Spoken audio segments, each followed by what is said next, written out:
D926-8 अध्याय 926 अध्याय 472 ज्यू जिंग दिव्य गोली का रहस्य। कमजोर सभ्यता को मजबूत बनाना। सफेद कपड़े पहने महिला एक पल के लिए चौंकी, फिर धीरे से बोली, आपकी घरेलू सभ्यता।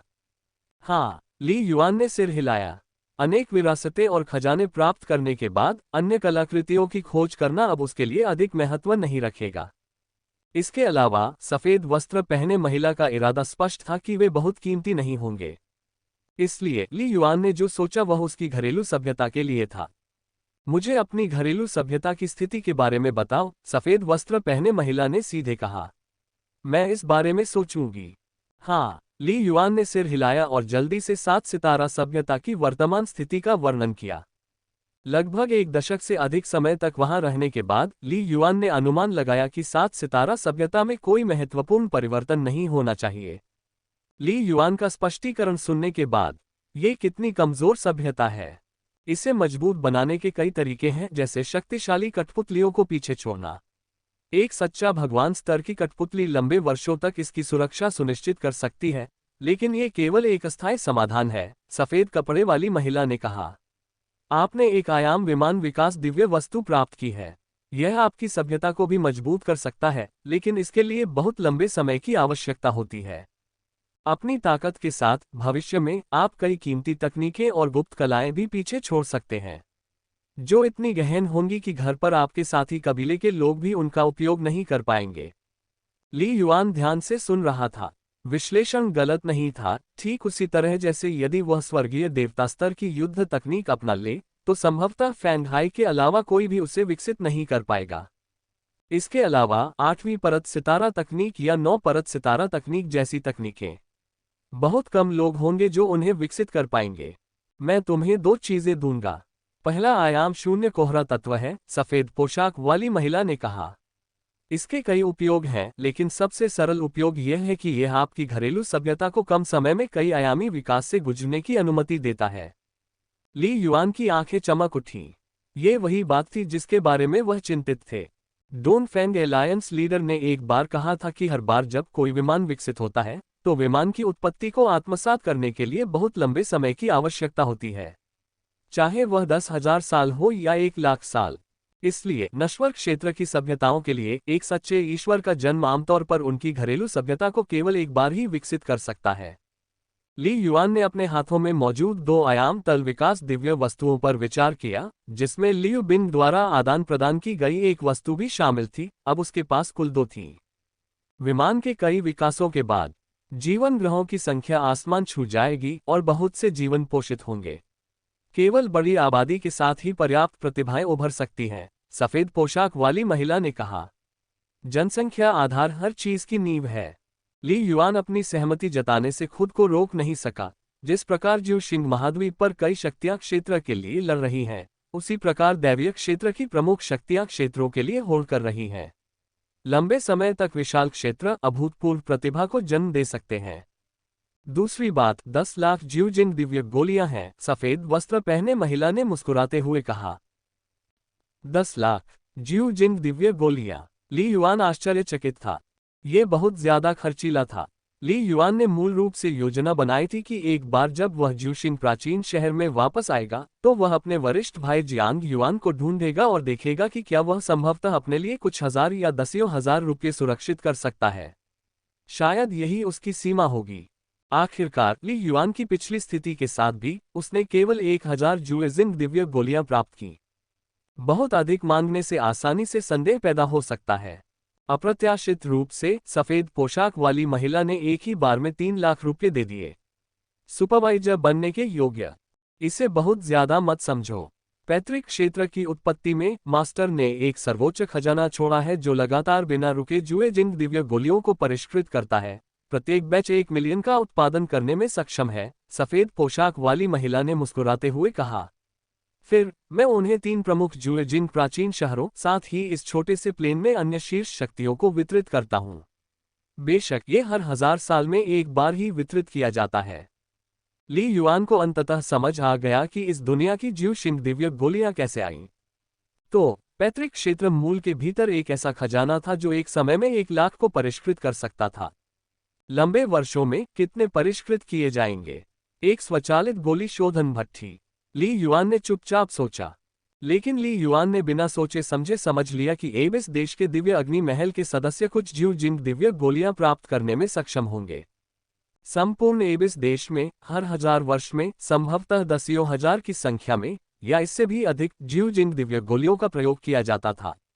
ज्यू शिंग महाद्वीप में 3000 दिव्य साम्राज्य हैं।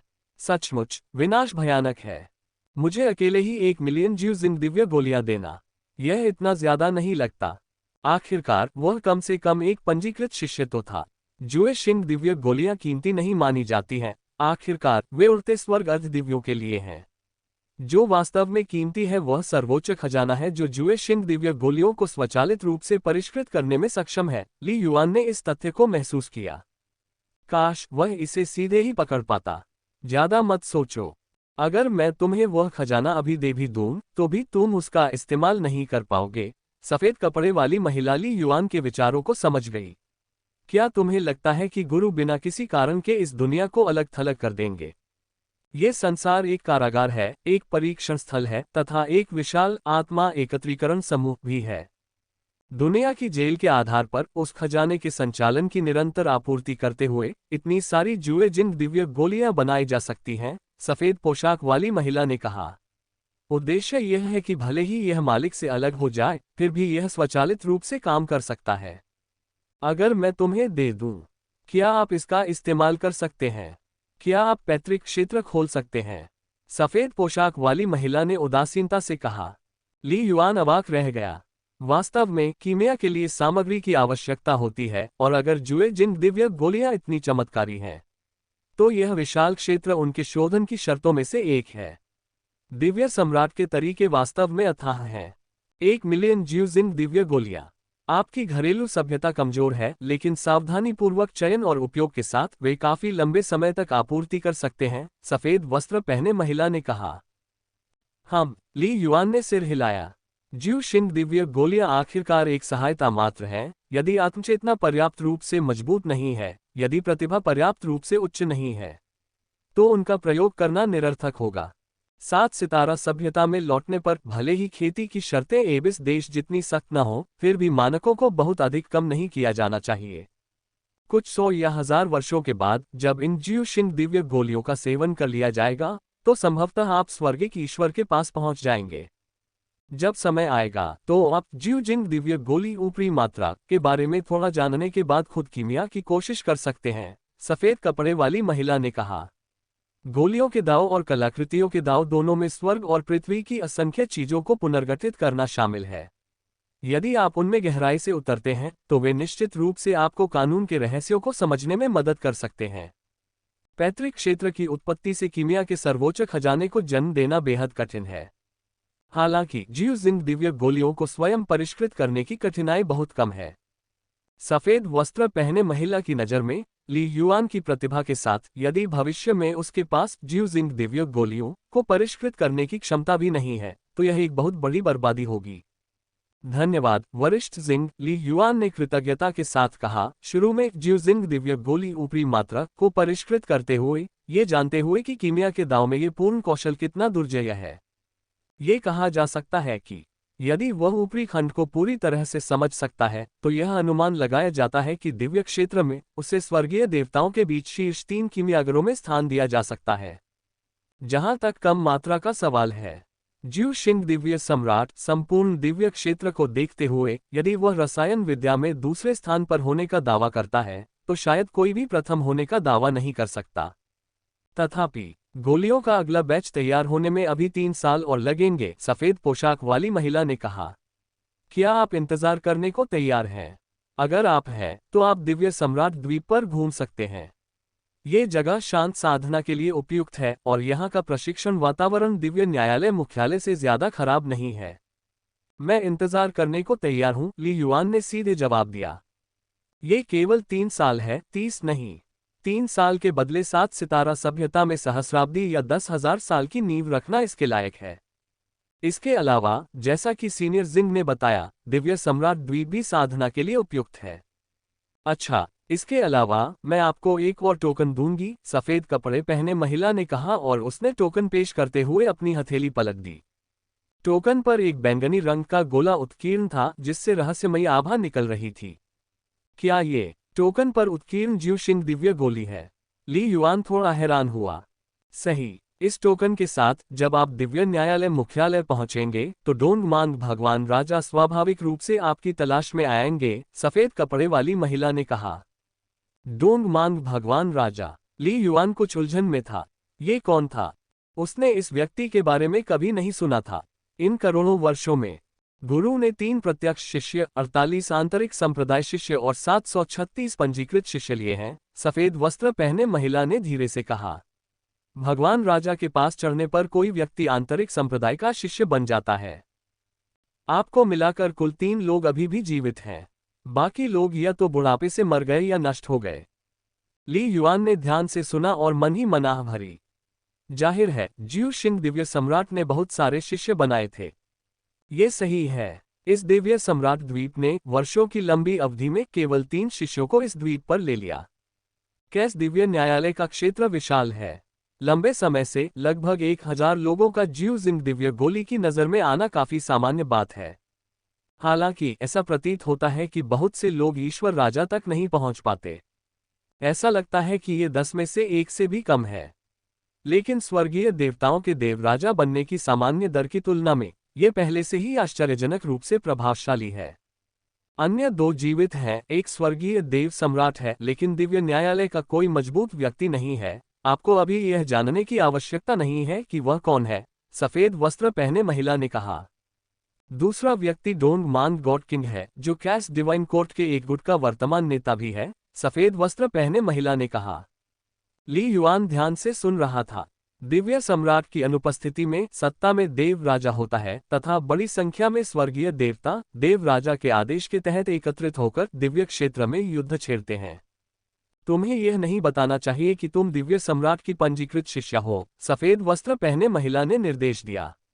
इसलिए दिव्य क्षेत्र में पहुंचने पर अपने वरिष्ठ डोंग मांग को रिपोर्ट करो। वह स्वाभाविक रूप से तुम्हारे लिए सब कुछ व्यवस्थित कर देगा। धन्यवाद सीनियर जिंग, ली युआन ने सिर हिलाया। सीनियर जिंग ने सब कुछ व्यवस्थित कर दिया था, असंतुष्ट होने की कोई बात नहीं थी। तुम जाओ, आप दिव्य सम्राट द्वीप पर घूमकर देख सकते हैं कि आप अपने विवेक से क्या हासिल कर सकते हैं, बस उन महलों में घुसने की कोशिश न करें, सफेद पोशाक वाली महिला ने कहा। एक बार जब जुए जिंग दिव्य गोलियां तैयार हो जाएंगी तो मैं आपको बता दूंगी।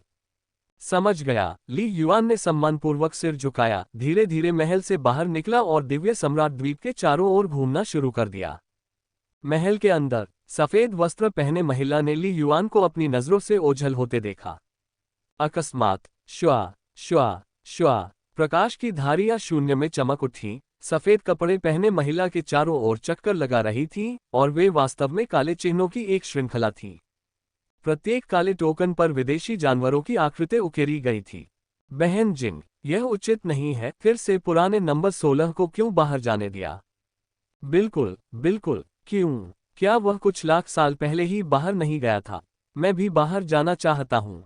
बहन जिंग, मैं भी बाहर जाना चाहता हूँ। आखिरी बार जब मैं बाहर गया था तब 60 करोड़ साल से भी ज्यादा समय हो चुका था। मैं लगभग भूल ही गया हूँ कि दैवीय क्षेत्र कैसा दिखता है। मैं भी दिव्य लोक में भटकना चाहता हूँ, कम से कम लाखों वर्षों तक या 10 करोड़ वर्षों तक। काले टोकनों के एक समूह ने अचानक अपनी आवाज से हंगामा मचा दिया, आपस में बहस करते हुए। सफेद वस्त्र पहने महिला के चेहरे पर असहायता के भाव दिखाई दिए, फिर भी उसने इन काले टोकनों की ज्यादा परवाह नहीं की। ये काले चिन्ह दिव्य सम्राट द्वारा अपने शिष्यों के लिए गढ़े गए सुरक्षा के खजाने थे। प्रत्येक टोकन में अथाह शक्ति थी। तथापि शिष्यों का दबाव कम होने और उनकी साधना में शिथिलता आने से बचने के लिए सफेद वस्त्रधारी महिला ने अपनी शक्ति का वास्तविक रूप से प्रकटीकरण नहीं किया। वह मन ही मन सोचती रही, कौन जानता है कि यह ली युआन कितनी दूर तक जा सकता है? क्या वह एक बार मालिक की वापसी के लायक है? दिव्य सम्राट द्वीप इतना बड़ा नहीं है, इसकी परिधि केवल कुछ दर्जन किलोमीटर है। लेकिन ली युआन के लिए, जो मूल शक्ति का उपयोग करने में असमर्थ है, जांच के लिए दिव्य भावना का उपयोग करने में असमर्थ है, इसे छोटा नहीं माना जाता है। मंदिर से बाहर निकलने के बाद जहां सफेद वस्त्र पहने महिला रहती थी, ली युआन द्वीप के चारों ओर घूमने लगा। सीनियर जिन का अस्तित्व कैसा है? अगर उन्होंने उल्लेख किया कि दिव्य सम्राट द्वीप में दिव्य न्यायालय मुख्यालय से कमतर अफसर नहीं है, तो वह निश्चित रूप से मुझे धोखा नहीं देंगे, ली युआन ने खुद से सोचा। वह लक्ष्यहीन होकर घूमता रहा। हालांकि ली युआन ने किसी अन्य महल में प्रवेश करने की हिम्मत नहीं की, क्योंकि वरिष्ठ सितारों द्वारा उसे ऐसा करने का स्पष्ट निर्देश दिया गया था। इससे पहले एक महल में आसमानी नीले देव राजा की लाश का सामना किया था, हालांकि जीवन के लिए कोई खतरा नहीं था। कौन कह सकता है कि अन्य महल अधिक खतरनाक नहीं होंगे? आखिरकार ये द्वीप दिव्य सम्राट द्वारा छोड़ा गया था। वह विभिन्न शाखाओं वाले रास्तों पर चलता रहा। कलकल करती जलधाराएं अवर्णनीय रूप से सुंदर थीं, मानो किसी परिलोक में हो। ली युआन की दृष्टि से सड़क के किनारे साधारण दिखने वाले पौधे संभवतः बाहरी दुनिया में चमत्कारी प्रभाव डाल सकते थे, लेकिन ली युआन ने उन्हें चुनने की हिम्मत नहीं की। अचानक ली युआन वहीं रुक गया, क्योंकि उसने लाल दीवारों वाला एक गलियारा देखा, जिसके एक तरफ पत्थर की दीवारें लगी हुई थीं और इन दीवारों पर भारी मात्रा में शिलालेख लिखे हुए थे। ऐसा प्रतीत होता था कि ये सभी शिलालेख अलग अलग शक्तिशाली पात्रों द्वारा छोड़े गए थे, तथा प्रत्येक शिलालेख एक अलग आभा बिखेर रहा था। पहली दीवार पर स्पष्ट रूप से लिखा था, एक दिव्य राजा का मार्ग। मैं जीफू भी इसे आजमाना चाहता हूँ। यात्रा बहुत बड़ी है, जीवन और मृत्यु अप्रत्याशित है, लेकिन किसी को हमेशा बचने की थोड़ी सी संभावना के लिए प्रयास करना चाहिए। इन शब्दों के माध्यम से ली युआन को एक गर्वित स्वर्गीय ईश्वर दिखाई दे रहा था, जो रास्ते में आने वाली प्रतिकूलताओं के खिलाफ लगातार संघर्ष कर रहा था, सभी बाधाओं को तोड़ने की इच्छा कर रहा था। जीफू, स्वर्गीय देवता, ली युआन ने खुद से कहा। उसने पहले इस नाम के बारे में नहीं सुना था, लेकिन देव राजा को चुनौती देने का साहस करने के लिए उसे स्वर्गीय देवताओं के बीच एक अत्यंत शक्तिशाली प्राणी होना चाहिए था, शायद एक स्वर्गीय देव सम्राट भी। यह इच्छा सचमुच शक्तिशाली है, ली युआन ने मन ही मन विलाप किया। फिर उसने दूसरे स्तंभ की ओर देखा। मैं टाइम ओक्सिन हजारों सालों से अजेय घूमता रहा हूँ, मुझे आश्चर्य है कि क्या भगवान राजा का रास्ता मुझे रोक सकता है। मानो ली युआन के दिमाग में एक दबंग आदमी की आवाज गूंज उठी। तलवार के साथ मैं 9000 क्षेत्रों में बेरोक-टोक यात्रा करता हूँ, मुझे कोई नहीं रोक सकता। शिलालेखों में एक महिला योद्धा उसकी ओर दौड़ती हुई प्रतीत होती थी। शब्दों की बढ़ती धार ने ली युआन के दिल को कांप दिया। बहुत सारे वरिष्ठ भाई इतने महत्वाकांक्षी हैं। हाँ, मेरे पास ऐसी उच्च आकांक्षाएं नहीं हैं। मैं तो बस पथ प्रदर्शक देव राजा बनना चाहता हूँ और 970,000 वर्षों तक आराम से जीना चाहता हूँ, मानो कोई लापरवाह स्वर्गीय ईश्वर खुशी से गा रहा हो। एक के बाद एक स्तंभ। स्वर्गीय देवताओं द्वारा छोड़ी गई सभी आभा या तो दबंग, गर्वीली, उदासीन, स्पष्टवादी या तीखी थी। उनके इरादे प्रत्येक शिलापट के शिलालेखों पर अंकित हैं। एक अमूर्त शक्ति सिर पर मंडरा रही थी, जो ली युआन को बार बार आध्यात्मिक परीक्षण के अधीन कर रही थी। स्वर्गीय देवता, उन्होंने कहा, ये सब स्वर्गीय देवताओं द्वारा छोड़ा गया था। ऐसा लगता है वे सभी मेरे अपरिचित वरिष्ठ भाई और बहन हैं, जो सभी स्वर्गीय दिव्यता के शिखर पर पहुंच गए हैं और देवराजा क्षेत्र को चुनौती देने की कोशिश कर रहे हैं, ली युआन ने खुद से कहा। ली युआन को यह समझ में आने लगा था कि एक स्वर्गीय देवता के लिए देवराजा क्षेत्र को चुनौती देना बहुत बड़ा खतरा था। एक के बाद एक स्तंभ। इच्छा, शक्तिशाली आध्यात्मिक इच्छा शक्ति। इन वरिष्ठ भाइयों और बहनों में से प्रत्येक की आध्यात्मिक इच्छा शक्ति अविश्वसनीय रूप से मजबूत है, यहाँ तक कि शब्दों के माध्यम से भी यह मुझे घुटन भरी अनुभूति देती है, ली युआन ने अपने दिल में कहा। आध्यात्मिक इच्छा शक्ति जिसे मैं मजबूत मानता था, इन वरिष्ठ भाइयों और बहनों की तुलना में ये पर्याप्त नहीं है। सांस। ली युआन जितना अधिक पढ़ता गया, वह उतनी ही धीमी गति से आगे बढ़ता गया। अचानक वह दंग रह गया। मैं गुयुन, हाँ, ये सिर्फ इतना है कि मैं 3 महान तारों वाले आकाश के प्राचीन शहरों की हरकतों को बर्दाश्त नहीं कर सकता। 3 महान तारों वाले आकाश के प्राचीन शहर इतने ऊंचे और शक्तिशाली क्यों हैं, जो करोड़ों सालों से स्वर्ग और धरती पर राज करते आ रहे हैं। मुझे उनसे लड़ना होगा। सीनियर जिंग मुझे उन्हें नष्ट करने की अनुमति नहीं देते तो मैं एक दिव्य राजा बन जाऊंगा और गुरु के आंतरिक संप्रदाय के शिष्य के रूप में मैं सब कुछ बदल दूंगा। मेरे पास जीने के लिए अभी भी 1 लाख साल बाकी हैं, लेकिन मुझे पहले से ही अंदाजा है कि पथ प्रदर्शक का मार्ग अभी है। मैं अब और इंतजार नहीं करना चाहता। एक बार जब मैं भगवान राजा के पास चढ़ जाऊंगा तो मैं खुद इस स्तंभ को नष्ट करने आऊंगा। ये शब्द गु युन स्वर्गीय दिव्य द्वारा छोड़े गए हैं। ली युआन ने अंदर ही अंदर आह भरी। वह गुयू के गर्व के साथ साथ उसके तीखे व्यक्तित्व को भी महसूस कर सकता था। लेकिन जाहिर है गु यू अंततः असफल रहा। काफी देर तक निरीक्षण करने के बाद ली युआन ने अंततः अंतिम स्तंभ पढ़ना समाप्त किया।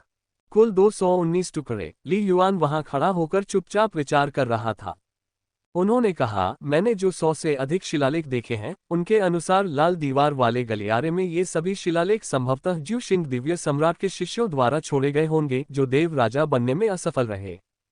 ये सही है। स्तंभों पर लिखे अनेक संदेशों से ली युआन अनुमान लगा सकता था, इतिहास में एक समय में जो शक्तिशाली स्वर्गीय देवता थे, वे सभी असफल हो गए। यदि वे सफल हो जाते तो उन्हें इन स्तंभों को नष्ट करने के लिए वापस आना चाहिए था। होगा। ली युआन ने अपने दिल में बड़बड़ाया। वह जमीन पर पालथी मारकर बैठ गया और चुपचाप ध्यान करने लगा। इच्छा शक्ति की मजबूती के लिए दृढ़ता, आकांक्षाएं और दृढ़ विश्वास की आवश्यकता होती है, और समय के बपतिस्मा के माध्यम से अंततः एक साधक की इच्छा शक्ति की नींव बनती है। लेजेंड है इट। कुछ मजबूत चरित्र वाले लोग अपनी मृत्यु के बाद भी अपनी इच्छा शक्ति को दुनिया में लंबे समय तक बनाए रख सकते हैं। ली युआन ने सोचा, तो इन वरिष्ठ भाइयों और बहनों की इच्छा शक्ति वर्षों तक चलती है। कई वरिष्ठ भाई बहन अपने जीवन काल के अंत से बहुत दूर थे, लेकिन जब उन्हें बुलावा महसूस हुआ तो उन्हें परमेश्वर राजा के मार्ग को चुनौती देनी पड़ी। मैं क्या चाहता हूँ? ली युआन ने अपने दिल में सोचा। परिवार के लिए, अपने गृहनगर की सभ्यता के लिए, या अपने लिए? उन्होंने कहा, मेरा दिल अभी इतना मजबूत नहीं है। अपनी युवावस्था में मैं एक रोगग्रस्त शरीर से बचना चाहता था। मुझे उम्मीद थी कि मैं अपने चाचा और चाची को निराश नहीं करूंगा। मैं अपनी मातृभूमि की रक्षा के लिए विदेशी जाति को मारना चाहता था। इन लक्ष्यों ने मुझे तेजी से आगे बढ़ने, वह सहने की अनुमति दी जो दूसरे नहीं कर सकते थे। विभिन्न अवसरों के साथ मैं 7 सितारा सभ्यता की सबसे मजबूत प्रतिभा बन गया। ज्यू जिंग महाद्वीप पर पहुंचकर मैं 7 सितारा सभ्यता में एक महत्वपूर्ण फसल वापस लेने के लिए तरस गया।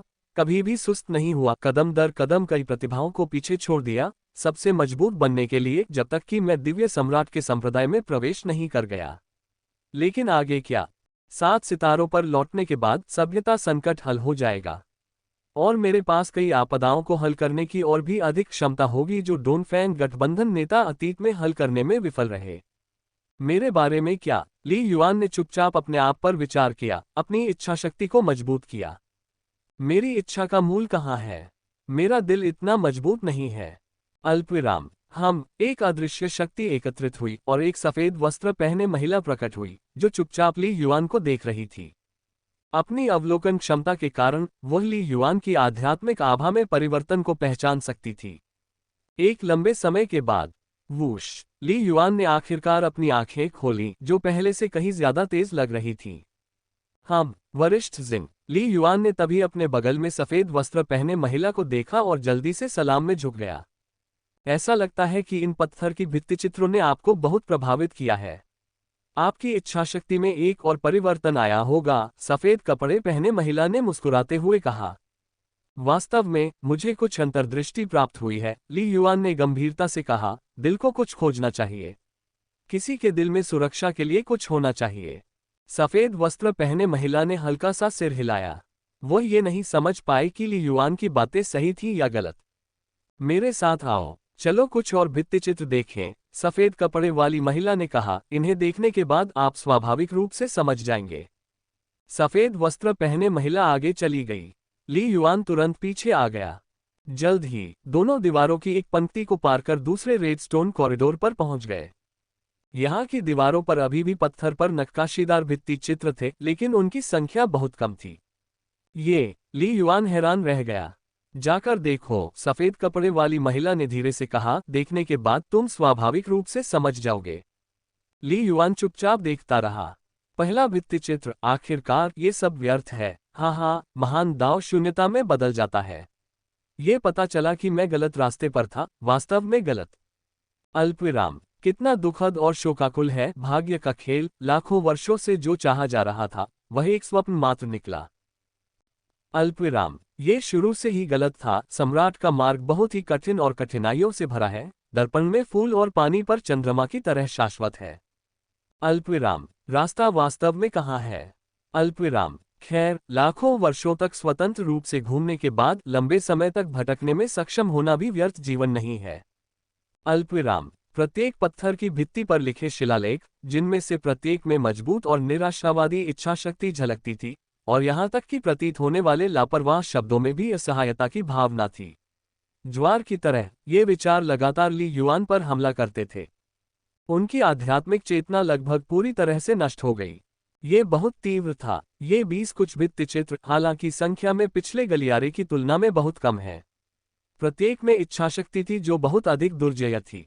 अदृश्य रूप से ली युआन को अद्वितीय शक्तियां दिखाई दे रही थीं, जो अंतहीन अनिच्छा को लेकर अपने लक्ष्य की ओर बढ़ रही थीं। काफी समय के बाद ली युआन को अंततः होश आया और वह गहन चिंतन में डूब गया। सीनियर जिंग। ये सभी भित्तिचित्रों पर लिखे शिलालेख, क्या ये दिव्य राजाओं द्वारा छोड़े गए थे? ली युआन ने धीरे से पूछा। सही, आपने सही अनुमान लगाया। सफेद वस्त्र पहने महिला ने सिर हिलाया। वे सभी गुरु के अधीन प्रत्यक्ष शिष्य और आंतरिक संप्रदाय के शिष्य थे। प्रत्येक एक दिव्य राजा था जिसने कभी सर्वोच्च शासन किया था।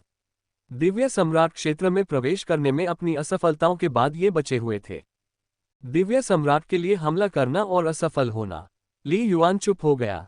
उन्होंने 2 लाल पत्थर के गलियारों के बारे में सोचा, जिनकी दीवारों पर एकदम अलग अलग अवधारणाएं अंकित थीं। पहले वाले, प्रत्येक की इच्छाशक्ति कमजोर होती है, फिर भी अधिकांशतः वे लड़ाकू भावना, जीवंतता, दृढ़ संकल्प और अंतहीन लालसा से भरे होते हैं। उत्तरार्ध स्पष्ट रूप से अधिक दृढ़ इच्छाशक्ति वाला है, फिर भी निराशावाद और हताशा की भावना से भरा हुआ है। इच्छाशक्ति, सफलता और असफलता, ली युआन ने शांति से सोचा। पत्थर की भित्तिचित्रों की 2 पंक्तियों ने ली युआन की आत्मा को बहुत प्रभावित किया था। आइए, मैं आपको मास्टर द्वारा छोड़ा गया अंतिम भित्तिचित्र दिखाने ले चलती हूँ, सफेद वस्त्र पहने महिला ने कहा। वह जो मास्टर ने छोड़ा था। ली युआन की आंखें चमक उठीं। वूश। एक ऐसे क्षेत्र से गुजरते हुए जहां ली युआन ने पहले कभी कदम नहीं रखा था, खिलते फूलों के समुद्र के बीच ली युआन ने एक और साधारण पत्थर की भित्तिचित्र देखी। उस पर लिखे शिलालेखों से बहुत कमजोर आभा निकल रही थी, संभवतः ली युआन की आभा से भी कमजोर। लेखन की विषय वस्तु भी बहुत सरल थी। केवल ये जानने से कि क्या खोजना है, कोई मृत्यु तक पछतावे के बिना रह सकता है। अल्पविराम। सफेद वस्त्र पहने महिला चुपचाप किनारे पर प्रतीक्षा कर रही थी, क्योंकि ली युआन ने एक बार फिर ध्यान में अपनी आंखें बंद कर ली थीं। इस बार ली युआन ने और भी अधिक समय तक विचार किया। पूरे 10 दिन के बाद उन्होंने एक बार फिर अपनी आंखें खोली, जो अधिक स्पष्ट और स्पष्ट हो गई थीं। कैसा है? क्या तुमने इस पर गहराई से सोचा है? सफेद कपड़े पहने महिला ने मुस्कुराते हुए पूछा। नहीं, ली युआन ने दृढ़ता से अपना सिर हिलाया। सफेद वस्त्र पहने महिला आश्चर्यचकित रह गई। मैंने एक बार अपने एक शिक्षक को अपनी आंखों के सामने मरते हुए देखा था। उस पल मैं बहुत चाहता था कि मैं उसे वापस ला सकूं। ली युआन ने धीमी आवाज में कहा, उस समय मुझे मौत का डर नहीं था। मैंने भी एक वरिष्ठ नागरिक के साथ मिलकर खतरों का सामना किया है और उन्हें बचाने में कोई कसर नहीं छोड़ी है। मैंने अपने परिवार के लिए प्रयास किया है। मैंने सभ्यता के लिए लड़ाई लड़ी है। लेकिन मैं जानता हूं कि जीवन में भावना का क्षणभंगुर स्पर्श मेरी आत्मा की शाश्वत प्रेरणा नहीं बन सकता। ली युआन ने गंभीर स्वर में कहा, इसलिए मुझे अभी भी मास्टर के शब्दों को पूरी तरह से समझना बाकी है। ली युआन ने कहा, मुझे अभी भी नहीं पता कि मुझे क्या खोजना है, क्या करना है जिससे मुझे मृत्यु तक कोई पछतावा न हो और मेरा दिल कभी डगमगाए नहीं। इसके बजाय सफेद वस्त्र पहने महिला ने मुस्कुराहट बिखेरी। लेकिन मैं अभी भी बहुत युवा हूं। मुझे लगता है आगे की साधना के मार्ग पर मैं अंततः इसका पता लगा लूंगा, ली युआन ने धीरे से कहा। इन स्वर्गीय देवताओं, दिव्य राजाओं, इन सभी ने ऐसी मजबूत इच्छाशक्ति विकसित करने के लिए सैकड़ों हजारों, यहां तक कि लाखों वर्षों तक कष्ट सहन किया। दिव्य सम्राट तो और भी अधिक महान है। और ली युआन, वह अभी भी बहुत युवा है। मुझे उम्मीद है कि वह दिन आएगा जब तुम ये समझ जाओगे, सफेद पोशाक वाली महिला ने मुस्कुराते हुए कहा, अपना भ्रमण जारी रखो। वूश। उसका भूत शान से गायब हो गया। क्या खोजना है? ली युआन ने अपने दिल में सोचा, कम से कम अभी के लिए मैं अपनी मातृभूमि की सभ्यता में लौटने और इसे और अधिक शक्तिशाली बनाने की आशा करता हूं। ली युआन ने दिव्य महल के पैनल पर नजर डाली। जीवन स्तर 49.9, चौथा रैंक। आत्मा स्तर 59, इच्छा शक्ति स्तर 65। आध्यात्मिक जागृति स्तर 95%, वर्तमान अधिकतम सीमा 95%। अल्पविराम। यद्यपि उसने सब कुछ सोच समझकर नहीं किया था, लेकिन इस गहन चिंतन और आध्यात्मिक शुद्धि ने अनजाने में ली युआन की आध्यात्मिक इच्छा को और भी मजबूत बना दिया, जिससे वह अनजाने में ही स्तर 65 में परिवर्तित हो गया। घूमना जारी रखो। ली युआन दिव्य सम्राट द्वीप के अन्य क्षेत्रों में चला गया। पहले से ली युआन को एक और क्षेत्र मिला। यह एक विशाल वर्ग था। इस स्थान पर एक कदम रखते ही उसे तुरंत अंतर महसूस हुआ। क्या मैं 7 मूल नियमों की उत्पत्ति को फिर से महसूस कर सकता हूँ? क्या मेरी दिव्य भावना पुनः प्राप्त हो गई है? क्या मैं मूल शक्ति का एक अंश भी जुटा सकता हूँ? ली युआन आश्चर्यचकित था। ये स्थान स्पष्टतः विशेष था। ली युआन ने चारों ओर देखा। चौक के किनारों पर पत्थर की दीवारें थीं। एक गुप्त तकनीक क्षेत्र। ली युआन की आंखें चमक उठी क्योंकि उसने प्रत्येक पत्थर की दीवार को ध्यान से देखा। विभिन्न पत्थर की दीवारों पर विभिन्न शिलालेख थे। कुछ तो लिखे हुए पाठ जैसे प्रतीत होते थे, कुछ साधारण मानव आकृतियां, और कुछ पैटर्न सितारों के तारामंडल जैसे प्रतीत होते थे। लेकिन ये सब केवल दिखावा था। ली युआन के वर्तमान क्षेत्र के साथ वह आसानी से प्रत्येक पत्थर की दीवार में निहित कानूनों के गहरे रहस्यों को महसूस कर सकता था। उन्होंने कहा, इन पत्थर की दीवारों में स्वर्गीय देवताओं द्वारा छोड़े गए परम कौशल और रहस्य समाहित हैं। अधिकांश अधूरे हैं, मानो चलते चलते बनाए गए हों, लेकिन ये पर्याप्त है। ली युआन के चेहरे पर मुस्कान आ गई। उसे याद आया कि सीनियर जिंग ने क्या कहा था। स्वर्ग और पृथ्वी को अपना गुरु मानो, मूल नियम और महान दाव द्वारा निर्देशित रहो। कानूनों के दर्पण, कानूनों की सच्ची नदी जैसे उपकरणों पर भरोसा न करने की कोशिश करें, जो स्वर्गीय देवताओं की आध्यात्मिक आत्माओं द्वारा छोड़े गए निशान हैं। ली युआन ने खुद से सोचा, फिर भी स्वर्गीय देवताओं द्वारा छोड़े गए कुछ कदमों का संदर्भ दिया जा सकता है। किताबों पर आंख मूंद कर भरोसा मत करो। फिर भी कोई भी व्यक्ति पुस्तकों के बिना नहीं रह सकता। इन पत्थर की दीवारों पर छोड़ी गई चालें और पूर्ण कौशल निश्चित रूप से मिश्रित अध्ययन की विधियों और गुप्त तकनीकों को शामिल नहीं करते थे, लेकिन वे 2 अलग अलग दिशाओं का प्रतिनिधित्व करते थे। एक है पूर्ण उत्तराधिकार, अपेक्षाकृत कठोर, एक रूपरेखा की तरह। दूसरे में विस्तृत चालों और अनुप्रयोगों को दर्शाया गया है। अल्पविराम। समय बीत गया। संपूर्ण दिव्य सम्राट द्वीप का दौरा करने के बाद कुछ भी नहीं मिलने पर ली युआन गुप्त तकनीक पत्थर की दीवार क्षेत्र में लौट आया। ये स्थान खेती के लिए सबसे उपयुक्त था। साधना के इस काल ने उन्हें गुप्त तकनीक पत्थर की दीवार क्षेत्र की विशिष्टता का एहसास कराया। बहुत आरामदायक। यहाँ आकर ऐसा लगता है कि मेरी आध्यात्मिक चेतना की संचालन गति बहुत बढ़ गई है। ली युआन आंतरिक रूप से आश्चर्यचकित था। मेरी आत्मा और भी अधिक सहज महसूस करती है, जैसे कि एक अदृश्य शक्ति मेरे भीतर प्रवेश कर रही है, मेरी साधना में सहायता कर रही है, और 7 मूल कानूनों की मेरी समझ को और भी स्पष्ट कर रही है। ली युआन को यह नहीं पता था कि यह गुप्त तकनीक पत्थर की दीवार वाला क्षेत्र दिव्य सम्राट द्वीप पर एक खेती की पवित्र भूमि थी, जिसे विशेष रूप से ज्यू जिंग दिव्य सम्राट द्वारा बनाया गया था। एक समय की बात है, जब ज्यू शिंग दिव्य सम्राट अभी भी आसपास था, तो इस स्थान पर साधना के लिए बड़ी संख्या में स्वर्गीय देवता एकत्रित हुए थे। अब केवल ली युआन ही यहाँ अकेला था, जैसे समय पानी की तरह बहता है।